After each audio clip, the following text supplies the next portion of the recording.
ಎಲ್ರಿಗೂ ನಮಸ್ಕಾರ. ಶುಭ ಮಧ್ಯಾಹ್ನ. ಎಲ್ರಿಗೂ ಅಡುಗೆ ಆಯ್ತಾ? ನನಗೂ ಅಡುಗೆ ಆಗಿದೆ. ನಾನು ಅನ್ನ ಪದಾರ್ಥ ಎಲ್ಲ ಮಾಡಿಟ್ಟಾದ ನಂತರ ಇದನ್ನು ಆಚೆ ಇಟ್ಟು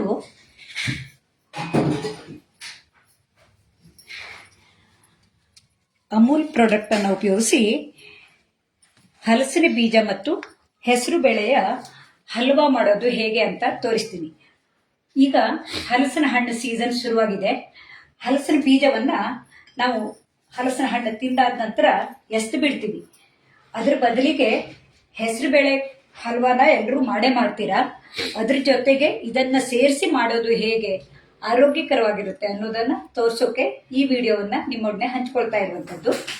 ಈ ಹಲಸಿನ ಬೀಜ, ಈಗ ಹಲಸಿನ ಹಣ್ಣು ಈಗ ಸ್ವಲ್ಪ ಸೀಸನ್ ಶುರುವಾದ್ರೂ ಸ್ವಲ್ಪ ಕಾಸ್ಟ್ಲಿ ಅಂತಲೇ ಹೇಳಬೇಕು. ಡಜನ್ಗೆ 200 ರೂಪಾಯಿ ಮೇಲಿದೆ.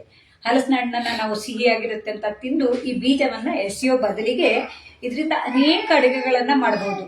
ಮಸಾಲ ಅಡುಗೆಗಳಷ್ಟೇ ಅಲ್ಲದೆ ಸಿಹಿ ಅಡುಗೆಗಳಲ್ಲಿ ನಾವು ಇದನ್ನ ತುಂಬಾ ಕಡೆ ಬಳಸ್ತೀವಿ. ಇದನ್ನ ಇಟ್ಕೊಳ್ಳೋದು ಹೇಗೆ? ಇದು ನೋಡಿ, ಹಸಿ ಇರುವಾಗ್ಲೇ ನಾವು ಇದನ್ನ ಜಜ್ಜಿ ಬಿಟ್ಟು ಈ ರೀತಿ ಈ ಹೊರಗಿನ ಸಿಪ್ಪೆಯನ್ನ ತೆಗಿಬೇಕು. ಅಂದ್ರೆ ಎಲ್ರಿಗೂ ಗೊತ್ತಿಲ್ಲ, ಹಾಗಾಗಿ ನಾ ಇದನ್ನ ತೋರಿಸ್ತಾ ಇರುವಂತದ್ದು. ಈ ಸಿಪ್ಪೆ ಇರುತ್ತಲ್ಲ, ಇದನ್ನ ತೆಗೆದು ಬಿಡ್ಬೇಕು. ಇದು ನಾವು ತಿನ್ನುವಂಥದ್ದಲ್ಲ. ಆಗಿಂದಾಗ್ಲೇ ಮಾಡೋದಾದ್ರೂ ಸಿಪ್ಪೆ ಸಹಿತ ಬೇಯಿಸಿ ಇದನ್ನ ಆಮೇಲೆ ತೆಗಿಬೇಕು. ಆಮೇಲೆ ಇದನ್ನ ಜಜ್ಜಿ ಅದನ್ನ ಫ್ರಿಜ್ ಅಲ್ಲಿ ಇಟ್ಕೊಂಡ್ರೆ ಈ ರೀತಿ ಇಟ್ಕೊಳ್ಬೇಕು. ಯಾಕೆಂದ್ರೆ ಇದು ಆಮೇಲೆ ಗಟ್ಟಿಯಾಗ್ಬಿಡುತ್ತೆ. ಪುಟಾಣಿ ಇದೆ, ನಾನು ಗಡಿಬಿಡಿಯಲ್ಲಿ ಇದನ್ನೇ ಮಾಡಿದೆ. ಇದನ್ನ ಈ ರೀತಿ ಇನ್ನೂ ಒಂಚೂರು ಜಜ್ಜಿಕೊಟ್ಟು ಇದನ್ನ ಒಂದು ಪ್ಲಾಸ್ಟಿಕ್ ಕವರ್ನಲ್ಲಿ ಅಥವಾ ಡಬ್ಬದಲ್ಲಿ ಹಾಕಿ ಫ್ರೀಜರ್ನಲ್ಲಿ ಇಟ್ಕೊಂಡ್ರೆ 1 ವರ್ಷ ಇಟ್ಟರು ಹಾಳಾಗೋದಿಲ್ಲ. ಇದರಿಂದ ಬೊಜ್ಜು ಮಾಡಬಹುದು, ಇದು ಕುಡಿಯೋಕೆ ಪಾನೀಯ ಮಾಡಬಹುದು, ಪಾಯಸ ಮಾಡಬಹುದು, ಹೋಳಿಗೆ ಮಾಡಬಹುದು. ನಮ್ಮಲ್ಲಿ ಬೇಳೆ ಗುಡ್ಡಣ್ಣ ಅಂತ ಮಾಡ್ತೀವಿ.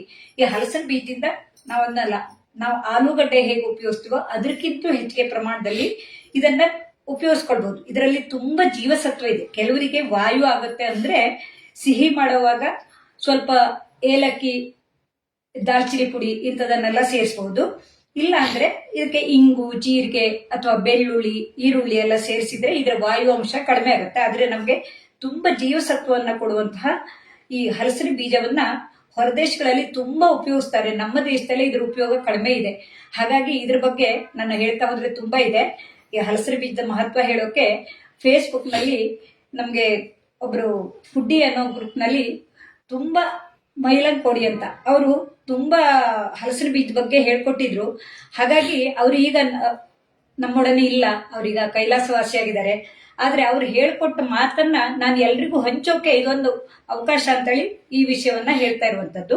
ಹಾಗಾಗಿ ಹಲಸಿನ ಬೀಜ ಎಸೆದ್ದೆ ನಾನು ಇದ್ರ ಜೊತೆಗೆ ಅಂದ್ರೆ ಹೆಸರು ಬೇಳೆ ಜೊತೆಗೆ ಹಲ್ವಾ ಮಾಡೋದು ಹೇಗೆ ಅಂತ ತೋರಿಸ್ತೀನಿ. ಇದು ಲೈವ್ ಅಡುಗೆ ಆಗಿರೋದ್ರಿಂದ ನಾನು ಹೆಸರು ಬೇಳೆಯನ್ನ ಅಂದ್ರೆ ಅಮೂಲ್ ಆರ್ಗ್ಯಾನಿಕ್ ಹೆಸರು ಬೇಳೆಯನ್ನ 1 ಪಾಲಿಗೆ ಸ್ವಲ್ಪ ಮುಳುಗುವಷ್ಟು ನೀರನ್ನ ಹಾಕಿ ಬೇಯಿಸ್ಕೊಂಡಿದ್ದೀನಿ. ಇದ್ರ ಜೊತೆಯಲ್ಲೇ ಈ ಹಲಸಿನ ಬೀಜನ ಚಿಕ್ಕದಾಗಿ ಹೆಚ್ಚಿಬಿಟ್ಟು ಈ ರೀತಿ ಇಟ್ಕೊಂಡಿದ್ದೀನಿ. ಯಾಕೆ ಅಂದ್ರೆ ಈ ಹಲಸಿನ ಬೀಜ ಮತ್ತೆ ಇದು ಮಿಕ್ಸ್ ಮಾಡಿ ಬೇಯಿಸ್ಕೋಬಹುದು. ನಾನು ಇನ್ನೊಂದು ರೀತಿಯನ್ನ ತೋರ್ಸೋಕೆ ಅಂತ ಈ ರೀತಿ ಬೇರೆ ಬೇರೆ ಇಟ್ಕೊಂಡಿದ್ದೀನಿ. ಈ ಹೆಸರು ಬೇಳೆ ಬೆಂದಿರುತ್ತಲ್ಲ, ಇದನ್ನ ಒಂದು ಸ್ವಲ್ಪ ತೆಗೆದಿಟ್ಕೊಂಡು ಚಿಕ್ಕ ಮಕ್ಕಳಿಗೆ ಅಂದ್ರೆ 6 ತಿಂಗಳ ಆಗೋ ತನಕ ಹುಟ್ಟಿದ ಮಗುವಿಗೆ 6 ತಿಂಗಳ ತನಕ ನಾವು ಎದೆ ಹಾಲನ್ನೇ ಕೊಡ್ಬೇಕಾಗತ್ತೆ. ಎದೆ ಹಾಲ್ ನಂತರ ಅಂದ್ರೆ ಎದೆ ಹಾಲು ಇಲ್ಲಾಂದ್ರೆ ಬೇರೆ ನಾವು ಮಾಮೂಲಿ ಹಾಲು ಸಿಗುತ್ತೆ, ಇದು ಹಾಲು ಪೌಡ್ರ್ ಸಿಗುತ್ತಲ್ಲ, ಪ್ರೋಟೀನ್ ಪೌಡ್ರು, ಅದನ್ನ ಹಾಕೊಂಡು ಕೊಡ್ಬೋದು. ಆದ್ರೆ ಎದೆ ಹಾಲಿನಷ್ಟು ಒಳ್ಳೇದು ಮಕ್ಕಳಿಗೆ ಬೇರೆ ಯಾವುದೂ ಇಲ್ಲ. 6 ತಿಂಗಳ ನಂತರ ಏನ್ ಆಹಾರ ಕೊಡ್ಬೇಕು ಅಂತ ಸಮಸ್ಯೆ ಬರುತ್ತೆ. ಆಗೆಲ್ಲ ನಾವು ಈ ರೀತಿ ಹೆಸರು ಬೇಳೆ ದಿನಕ್ಕೊಂದೊಂದು ರೀತಿಯಲ್ಲಿ ಕೊಡ್ಬೇಕು. ಹೆಸರು ಬೇಳೆ ಬೇಯಿಸಿದ್ದು, ಹಾಗೆ ಇದ್ರ ಜೊತೆಗೆ ನಾವು ಇಂಗ ನೀರನ್ನ ಹಾಕ್ಬೇಕು. ಯಾಕೆಂದ್ರೆ ಇಂಗನ್ನ ಡೈರೆಕ್ಟ್ ಹಾಕೋದಲ್ಲ, ಸ್ವಲ್ಪ ಇಂಗನ್ ನೀರನ್ನ ಹಾಕಿ ಇದನ್ನ ಚೆನ್ನಾಗಿ ಮಸೆದು ಕೊಡ್ಬೇಕು. ನಾನು ಇದು ಮಾಡೋ ವಿಧಾನನೂ ತೋರಿಸ್ತಾ ಇದ್ದೀನಿ. ಯಾಕೆಂದ್ರೆ ನಮ್ಮ ಮನೆಯಲ್ಲಿ ನಮ್ಮ ಮೊಮ್ಮಗಳಿಗೆ ಈಗ 7 ತಿಂಗಳ ನಡೀತಾ ಇದೆ. ಇದನ್ನು ನಾವು ವಾರದಲ್ಲಿ 1 ದಿವಸ ಕೊಡ್ತೀವಿ. ಹಾಗಾಗಿ ಈ ರೀತಿ ಮಾಡ್ಕೊಂಡ್ರೆ ಇದು ಸ್ವಲ್ಪ ನೀರಿರಬೇಕು. ನಾನು ನೀರನ್ನು ಕಡಿಮೆ ಇಟ್ಟಿದ್ದೀನಿ. ಇದರಲ್ಲಿ ಮಸ್ಬಿಟ್ಟು ಅಂದ್ರೆ ಸ್ಪೂನಲ್ಲಿ ಮಸಿಯೋಕೆ ಆಗಲಿಲ್ಲ ಅಂದ್ರೆ ಅದರಲ್ಲಿ ಮಸ್ಕೊಂಡು ಹಾಕ್ಬಹುದು. ಸ್ವಲ್ಪ ನೀರನ್ನು ಸೇರಿಸ್ಕೋಬೇಕು. ಇದನ್ನ ಮಕ್ಕಳು ಸಪ್ಪೆಯಾಗಿ ತಿನ್ನೋಕೆ ಕೊಡಬೇಕು. ಯಾಕೆಂದ್ರೆ ಮಕ್ಕಳಿಗೆ ಉಪ್ಪು ಖಾರ ಅದನ್ನೆಲ್ಲ ಆಮೇಲೆ ಜೀರ್ಣ ಆಗೋಕೆ, ಆಮೇಲೆ ಅವರಿಗೆ ಅಭ್ಯಾಸ ಆದ ನಂತರ ಕೊಡಬೇಕು ಅಂತ ಡಾಕ್ಟರ್ ಹೇಳೋದು. ಈ ರೀತಿ ಹೆಸರು ಬೇಳೆ ಚಿಕ್ಕ ಮಕ್ಕಳಿಂದ ಹಿಡಿದು ದೊಡ್ಡವರಿಗೆ ಎಲ್ಲರಿಗೂ ಒಳ್ಳೆಯದಾಗಿರುವಂತಹ ಬೇಳೆ ಆಗಿರುತ್ತೆ. ನಾನೀಗ ಇದರನ್ನ ಹಲ್ವಾ ಮಾಡೋದನ್ನ ತೋರಿಸ್ತೀನಿ. ಅಂದ್ರೆ ಇದೆಲ್ಲ ಒಂದೊಂದು ಪಾಯಿಂಟ್ ಇದೆ ಅಂತ ನಿಮ್ಗೆ ಇದನ್ನೆಲ್ಲ ಹಂಚ್ಕೊಳ್ತಾ ಇರುವಂತದ್ದು. ಈಗ ಮೊದಲಿಗೆ ಹೆಸರುಬೇಳೆ ಮತ್ತೆ ಇದನ್ನ ಬೇಯಿಸಾಗಿದೆ. ಇದಕ್ಕೆ ನಾನಿಲ್ಲಿ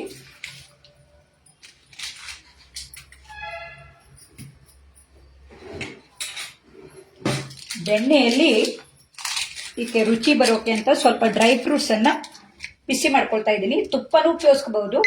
ನಾನು ಬೆಣ್ಣೆ ತಂದದಿತ್ತು, ಅಮೂಲ್ ಬೆಣ್ಣೆ ಇತ್ತು, ಹಾಗಾಗಿ ಬೆಣ್ಣೆಯನ್ನು ಉಪಯೋಗಿಸಿ ಡ್ರೈ ಫ್ರೂಟ್ಸ್ ಅನ್ನ ಹುರಿತಾ ಇದ್ದೀನಿ. ಲೈವ್ ಅಲ್ಲಿ ಯಾರ್ಯಾರು ಬಂದಿದ್ದಾರ ಗೊತ್ತಾಗ್ತಾ ಇಲ್ಲ. ಯಾರು ಬಂದಿಲ್ಲ ಅನ್ಸುತ್ತೆ. ನಾನಂದ್ರೆ ಇದನ್ನ ಹಂಚಿಕೊಳ್ಳೋಕೆ ಸಾಧ್ಯ ಆಗಿಲ್ಲ. ಬೆಣ್ಣೆ ಬಿಸಿ ಆಗ್ಲಿ. ಬೆಣ್ಣೆ ಬಿಸಿ ಆದ ನಂತರ ನೀವು ಡ್ರೈ ಫ್ರೂಟ್ಸ್ ಅನ್ನ ಯಾವ್ದು ಬೇಕಿದ್ರೂ ಉಪಯೋಗಿಸ್ಕೋಬಹುದು. ನಾನಿಲ್ಲಿ ಗೋಡಂಬಿ, ಬಾದಾಮಿ, ಆಮೇಲೆ ದ್ರಾಕ್ಷಿಯನ್ನು ತಗೊಂಡಿದ್ದೀನಿ. ದ್ರಾಕ್ಷಿಯನ್ನ ಆಮೇಲೆ ಹಾಕ್ತೀನಿ. ಹೆಸರುಬೇಳೆ ದೇಹಕ್ಕೆ ತುಂಬಾ ತಂಪಾಗಿರೋದ್ರಿಂದ ಈ ಬೇಸಿಗೆಯಲ್ಲಿ ಮಾಡ್ಕೊಂಡು ನಾವು ತವೆ ತರ ಮಾಡ್ಕೊಂಡು ಊಟ ಮಾಡಬಹುದು, ಪಾಯಸ ಮಾಡ್ಕೋಬಹುದು. ಹಾಗೆ ಈ ರೀತಿ ಹಲ್ವಾ ಮಾಡುವಾಗ ಹಲಸಿನ ಬೀಜನೂ ಸೇರಿಸ್ಕೊಂಡ್ರೆ ಇನ್ನೂ ರುಚಿಕರವಾಗಿರುತ್ತೆ ಮತ್ತೆ ಆರೋಗ್ಯವಾಗಿರುತ್ತೆ. ಗೋಡಂಬಿ ಕೆಂಪಗಾಗೋ ತನಕ ಹುರ್ಕೊಂಡು ಸಣ್ಣ ಉರಿಯಲ್ಲೇ ಹುರ್ಕೊಳ್ಳಿ. ಇದು ಹುರಿತಾ ಇರುವಾಗ ದ್ರಾಕ್ಷಿಯನ್ನು ಹಾಕೊಳ್ಳೋಣ. ದ್ರಾಕ್ಷಿ ತುಂಬಾ ಹುರಿದ್ರೆ ಕಪ್ಪಗಾಗಿ ಬಿಡುತ್ತೆ, ಹಾಗಾಗಿ ಕೊನೆಯಲ್ಲಿ ಹಾಕೊಂಡ್ರೆ ಸಾಕು. ಇವನ್ನೆಲ್ಲ ಹಾಕಿದಾಗ ನಮಗೆ ರುಚಿಯನ್ನು ಹೆಚ್ಚಿಸೋದಷ್ಟೇ ಅಲ್ಲದೆ ಈ ಡ್ರೈ ಫ್ರೂಟ್ಸ್ ನಲ್ಲಿರೋ ಅಂಶಗಳೆಲ್ಲ ಶರೀರಕ್ಕೆ ಹೋಗ್ತವೆ. ಮಕ್ಕಳಿಗಂತೂ ದಿನಕ್ಕೊಂದು ರೀತಿ ಮಾಡಿಕೊಡುವಾಗ ಈ ರೀತಿ ಎಲ್ಲ ಮಾಡಿಕೊಟ್ರೆ ಚೆನ್ನಾಗಿರುತ್ತೆ. ನಾನಿಲ್ಲಿ ಅಮೂಲ್ ಬೆಣ್ಣೆ, ಅಮೂಲ್ ಹೆಸರುಬೇಳೆ, ಹಾಗೆ ಅಮೂಲ್ ಆರ್ಗ್ಯಾನಿಕ್ ಸಕ್ಕರೆ ಮತ್ತೆ ಅಮೂಲ್ ಹಾಲನ್ನ ಉಪಯೋಗಿಸಿದ್ದೀನಿ. ಇದನ್ನ ಎತ್ತಿಟ್ಕೊಳ್ಳೋಣ.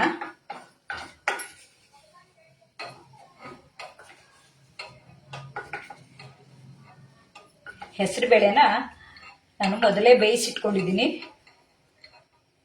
ಯಾಕೆಂದ್ರೆ ಲೈವ್ ಅಡುಗೆ ಆಗಿರೋದ್ರಿಂದ ಆಗ್ಲೇ ಮಾಡಿ ತೋರಿಸಿದ್ರೆ ಟೈಮ್ ತಗೊಳುತ್ತೆ ಅಂತ ಮೊದಲೇ ಹುರಿದಿಟ್ಕೊಂಡಿದ್ದೀನಿ. ಇದಕ್ಕೆ ಮೊದಲಿಗೆ ನಾನಿಲ್ಲಿ ಈ ಹಲಸಿನ ಬೀಜನ ಈ ರೀತಿ ಚೂರ್ ಮಾಡಿ ಚೆನ್ನಾಗಿ ಬೇಯಿಸ್ಕೊಂಡಿದ್ದೀನಿ. ಇದು ತುಂಬಾ ಹಾಗೆ ತಿನ್ನೋಕ್ಕೂ ಚೆನ್ನಾಗಿರುತ್ತೆ.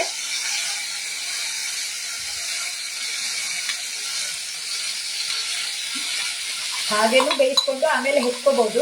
ನಾನು ಮತ್ತೆ ಹೆಚ್ಚಿದ್ದನ್ನ ತೋರಿಸ್ತಾ ಇದ್ರೆ ಲೇಟ್ ಆಗುತ್ತೆ ಅಂತ ಮೊದಲಿಗೆನೆ ಈ ರೀತಿ ಬೇಯಿಸಿಟ್ಕೊಂಡಿದ್ದೀನಿ.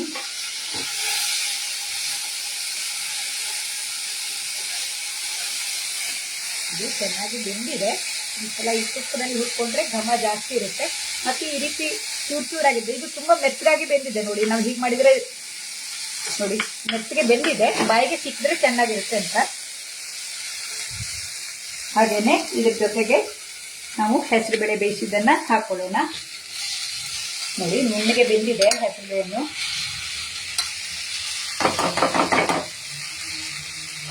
ನಾನಿಲ್ಲಿ 1 ಕಪ್ ಆಗುವಷ್ಟು ಹೆಸರುಬೇಳೆಯನ್ನ ಹಾಕೊಂಡಿದ್ದೀನಿ. ಹಾಗೆ ಇದ್ರ ಜೊತೆಗೆ ಇನ್ನೂ ರುಚಿ ಹೆಚ್ಚೋಕೆ ನಾನಿಲ್ಲಿ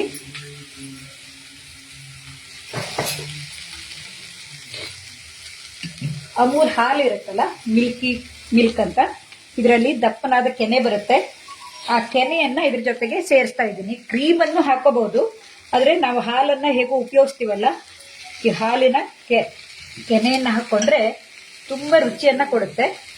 ಬೇಕಿದ್ರೆ ಸ್ವಲ್ಪ ಹಾಲನ್ನು ಹಾಕೋಬಹುದು, ಯಾಕೆಂದ್ರೆ ಇದರಲ್ಲಿ ಸ್ವಲ್ಪ ನೀರಿನಂಶ ಬೇಕಾಗುತ್ತೆ, ಇಲ್ಲಾಂದ್ರೆ ತಳ ಹಿಡಿಯೋ ಸಂಭವ ಇರುತ್ತೆ. ದಪ್ಪನಾಗಿರುವ ಈ ಕ್ರೀಮಿ ಮಿಲ್ಕ್ ಅನ್ನ ಹಾಕಿದ್ರೆ ರುಚಿ ಜಾಸ್ತಿ ಆಗುತ್ತೆ. ಹಾಗೆ ನಾನಿಲ್ಲಿ ಇದಕ್ಕೆ ಸಿಹಿ ಆಗೋಕೆ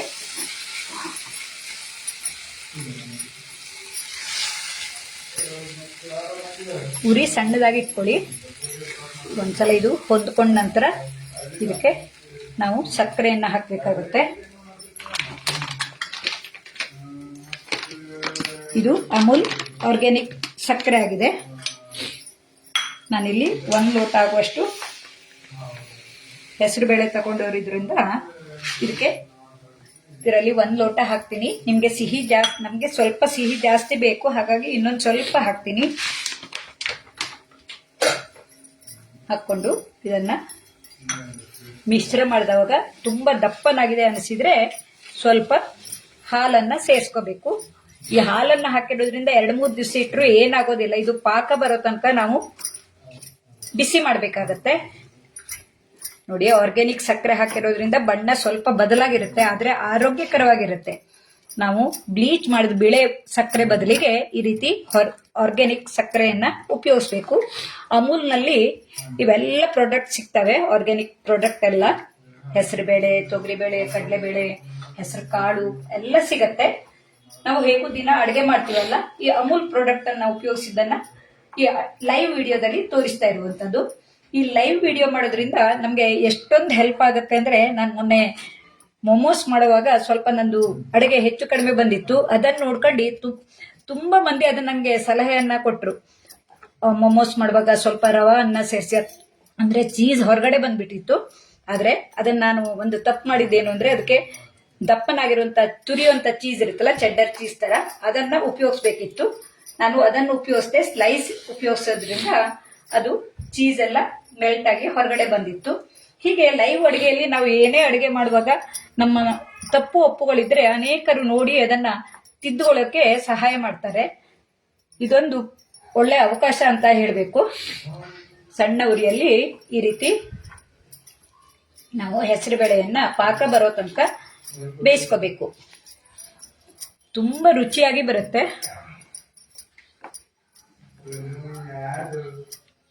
ಲೈವ್ ಯಾರು ಬಂದಿಲ್ಲ ಅನ್ಸುತ್ತೆ. ನಾನಂದ್ರೆ ಲೈವ್ ಅಲ್ಲಿ ಇದ್ದೀನಿ ಅಂತೇಳಿ ಹಂಚ್ಕೊಳ್ಳೋಕೆ ಸಾಧ್ಯ ಆಗಿಲ್ಲ. ಆದ್ರೆ ಈ ವಿಡಿಯೋ ಆಮೇಲೂ ಇರುತ್ತೆ, ಆಮೇಲೂ ನೋಡ್ಕೋಬಹುದು. ಅಡುಗೆ ಮನೆಯಲ್ಲೆಲ್ಲ ನಮ್ಮ ಅಡುಗೆ ಮನೆ ಹಳೆಯದಾಗಿರೋ ಮನೆಯಲ್ಲಿರುವಂತ ಅಡುಗೆ ಮನೆ ಆಗಿರೋದ್ರಿಂದ ತುಂಬಾ ಚೆನ್ನಾಗಿಲ್ಲ, ಆದ್ರೆ ನಮ್ಮ ಮನಸ್ಸು ಚೆನ್ನಾಗಿದ್ರೆ ಆಯ್ತು. ಇದನ್ನ ಮಾಡುವಾಗ ನಾವು ಏಲಕ್ಕಿಯನ್ನ ಹಾಕೋಬಹುದು. ಆದ್ರೆ ನಾನು ಏಲಕ್ಕಿ ಬದಲಿಗೆ ಇದೊಂದು ಸಣ್ಣಕ್ಕಿ ಎಲೆ ಅಂತ ನಮ್ಮ ಊರಲ್ಲಿ ಬೆಳೀತಾರೆ ಅಲ್ಲ, ತನ್ನಷ್ಟಕ್ಕೆ ಇರುತ್ತೆ ಅಂದಿದ್ನಲ್ಲ, ಇದನ್ನ ಹಾಕಿದರೆ ಮೂಸಿದ್ರಂತೂ ತುಂಬಾ ಪರಿಮಳ ಇರುತ್ತೆ. ಇದಕ್ಕೆ ವಿಶಿಷ್ಟ ಪರಿಮಳವನ್ನ ಕೊಡುತ್ತೆ. ಏಲಕ್ಕಿಯನ್ನು ಹಾಕೋಬಹುದು, ಆದ್ರೆ ಇದರ ಪರಿಮಳನೇ ಬೇರೆ ಇರುತ್ತೆ. ನಾನು ಹಾಗಾಗಿ ಊರಿಂದ ಇದ್ದಾವಾಗೆಲ್ಲ ಸಿಹಿ ಮಾಡುವಾಗ ಇದನ್ನೇ ಉಪಯೋಗಿಸ್ತೀನಿ. ಏಲಕ್ಕಿ ದರಕ್ಕೆ ಹೋಲಿಸಿದ್ರೆ ಇದು ನಮಗೆ ಫ್ರೀ ಆಗಿ ಸಿಗುವಂತಹ ಈ ಪರಿಮಳದ ಫುಲ್ ಆಗಿರುತ್ತೆ. ನಾವು ಸಣ್ಣಕ್ಕಿ ಎಲೆ ಅಂತೀವಿ, ಪಾಂಡರ್ ಲೀವ್ಸ್ ಅಂತಾರೆ, ನಿಮ್ಮೂರಿನಲ್ಲಿ ಏನಂತಾರೆ ಅಂತೇಳಿ ಹೇಳ್ಬೋದು. ಇದು ಹಸಿ ಇರುವಾಗ ಯಾವ ರೀತಿ ಇರುತ್ತೆ ಅಂತೇಳಿ ಆಮೇಲೆ ಬೇಕಿದ್ರೆ ತೋರಿಸ್ತೀನಿ ಇನ್ನೊಂದ್ ದಿವಸ. ಇದು ಊರಿಂದ ತಂದಿದ್ದನ್ನು ನಾನು ಒಣಸಿ ಇಟ್ಕೊಂಡಿದ್ದೀನಿ. ಹಾಗೆ ಇದಕ್ಕೆ ಚಿಟಿಕೆ ಆಗುವಷ್ಟು ಉಪ್ಪನ್ನ ಹಾಕೋಬೇಕು. ಯಾಕೆಂದ್ರೆ ಯಾವುದೇ ಸಿಹಿ ಮಾಡುವಾಗ ನಮ್ಮಲ್ಲಿ ಉಪ್ಪನ್ನ ಹಾಕುವಂತಹ ಸಂಪ್ರದಾಯವಿದೆ. ನೋಡಿ, ಚಿಟಿಕೆ ಆಗುವಷ್ಟು ಇದು ನಮ್ಮೂರಲ್ಲಿ ಸಿಗುವಂತಹ ಗೋಕರ್ಣ ಉಪ್ಪು. ಸ್ವಲ್ಪ ಉಪ್ಪನ್ನ ಹಾಕಿದ್ರೆ ರುಚಿಯನ್ನ ಜಾಸ್ತಿ ಕೊಡುತ್ತೆ. ಇದಕ್ಕೆ ತುಪ್ಪವನ್ನ ಹಾಕ್ಲೇಬೇಕು ಅಂತ ಇಲ್ಲ, ನೀವು ಬೇಕು ಅಂದ್ರೆ ತುಪ್ಪವನ್ನ ಹಾಕೊಂಡು ನಾವು ದಪ್ಪನಾಗಿ ಆಗೋ ತನಕ ಮಾಡ್ಕೋಬಹುದು. ನಾನಿಲ್ಲಿ ಯಾವುದೇ ಹೆಚ್ಚಿಗೆ ಸಾಮಗ್ರಿಯನ್ನ ಉಪಯೋಗಿಸದೆ ಕಡಿಮೆ ಸಾಮಗ್ರಿಯಲ್ಲಿ ರುಚಿಯಾಗಿ ಮಾಡೋದು ಹೇಗೆ ಅಂತ ತೋರಿಸ್ತಾ ಇದ್ದೀನಿ. ಈ ರೀತಿಯಾಗಿ ಇದು ದಪ್ಪನಾಗಿ ಬರೋ ತನಕ. ಸ್ವರೂಪ ನೋಡ್ತಾ ಇದ್ದಾಳಂತೆ, ನನಗೆ ನೋಡೋಕೆ ಕಾಣ್ತಾ ಇಲ್ಲ. ಹಾಯ್ ಆಂಟಿ ಅಂತ ಹೇಳ್ತಾ ಇದ್ದಾಳೆ. ಅವಳು ನಿನ್ನೆ ಒಂದು ಚೀಸ್ ಕೇಕ್ ಅಂತ ಮಾಡಿದ್ಲು, ತುಂಬಾ ಚೆನ್ನಾಗಿತ್ತು. ನಾವು ಕ್ವಾರ್ಟರ್ಸ್ ನಲ್ಲಿ ಒಟ್ಟಿಗೆ ಇದ್ವಿ, SBI ಕ್ವಾರ್ಟರ್ಸ್ ನಲ್ಲಿ. ಅಲ್ಲಿ ನಮ್ಮ ಲೈಫ್ ಅಂದ್ರೆ ಹೇಗಿತ್ತು ಅಂದ್ರೆ, ಒಬ್ಬರ ಮನೆಯಲ್ಲಿ ಅಡುಗೆ ಮಾಡಿದ್ರೆ ನಾವೆಲ್ಲ ಸೇರ್ಕೊಂಡು ಒಟ್ಟಿಗೆ ಶೇರ್ ಮಾಡ್ಕೊಂಡು ತಿಂತಿದ್ವಿ.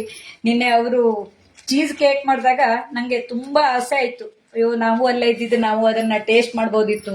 ನಮ್ಮ ಕ್ವಾರ್ಟರ್ಸ್ ಲೈಫ್ ಅಂದ್ರೆ ಗೋಲ್ಡನ್ ಲೈಫ್ ಇತ್ತು. ಯಾಕೆಂದ್ರೆ ನಾವು SBI ಕ್ವಾರ್ಟರ್ಸ್ ನಲ್ಲಿ ಒಂದು 20 ತಿಂಗಳ ಇದ್ರು ಒಂದು 100-150 ಮನೆಯವರು ತುಂಬಾ ಫ್ರೆಂಡ್ಲಿ ಆಗಿದ್ವಿ. ಇನ್ನು ನಾವು ಈಗ ನಮ್ಮ ಮನೆಯವರಿಗೆ ರಿಟೈರ್ಡ್ ಆಗಿ ಈಗ 8-9 ವರ್ಷ ಆಗ್ತಾ ಬಂದ್ರು ಇನ್ನು ನಾವು ಕಾಂಟ್ಯಾಕ್ಟ್ ಅಲ್ಲಿ ಇದೀವಿ. ಎಷ್ಟು ಖುಷಿಯಾಗಿರ್ತಿದ್ವಿ ಅಂದ್ರೆ ಕ್ವಾರ್ಟರ್ಸ್ ಲೈಫ್ ಅನ್ನ ನಾವು ಎಂಜಾಯ್ ಮಾಡಿದ್ದನ್ನು ಮರೆಯೋಕೆ ಸಾಧ್ಯ ಇಲ್ಲ. ಈಗ ಸ್ವರೂಪ್ ಅವರು ಆಗ ಒಂದು 3 ವರ್ಷ ಇದ್ದು ಈಗ ಮತ್ತೆ ಪುನಃ ಬಂದಿದ್ದಾರೆ. ಹಾಗಾಗಿ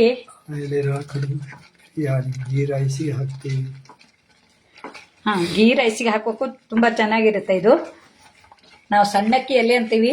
ಅದೇ ಶ್ವೇತಾರಾಮ್ ಅವರು ತುಂಬಾ ಅಡುಗೆಯಲ್ಲಿ ಎಕ್ಸ್ಪರ್ಟ್ ಇದ್ದಾರೆ. ದಿನಕ್ಕೊಂದ್ ರೀತಿ ಅಡುಗೆಯನ್ನ ಮಾಡಿ ಹಂಚ್ತಾರೆ. ಹಾಗೂ ಅವರು ಈ ಅಮೂಲ್ ಲೈವ್ ಅಲ್ಲೂ ಬಂದಿದ್ರು.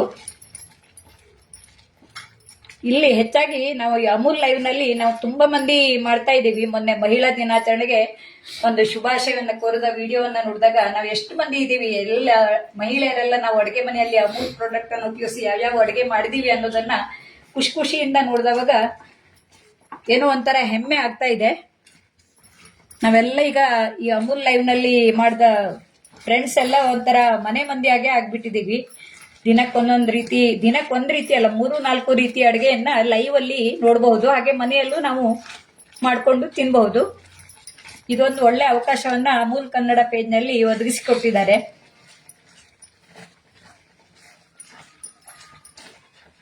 ನಾವು ಎಲ್ಲ ಬ್ರ್ಯಾಂಡಿನ ಪದಾರ್ಥವನ್ನ ಉಪಯೋಗಿಸ್ತೀವಿ. ಈ ಅಮೂಲ್ ಬ್ರ್ಯಾಂಡ್ದು ಉಪಯೋಗಿಸಿ ಯಾವ ರೀತಿಯಾಗಿ ಅಡುಗೆ ಮಾಡ್ತೀವಿ ಅನ್ನೋದನ್ನ ಹಂಚ್ಕೊಳ್ತಾ ಇರೋದು. ಎಲ್ಲ ಬ್ರ್ಯಾಂಡಿನ ಅಡುಗೆ ಸಾಮಗ್ರಿಗಳು ಚೆನ್ನಾಗೇ ಇರುತ್ತೆ. ಇದೊಂದು ಅವಕಾಶ ಕೊಟ್ಟಿರೋದ್ರಿಂದ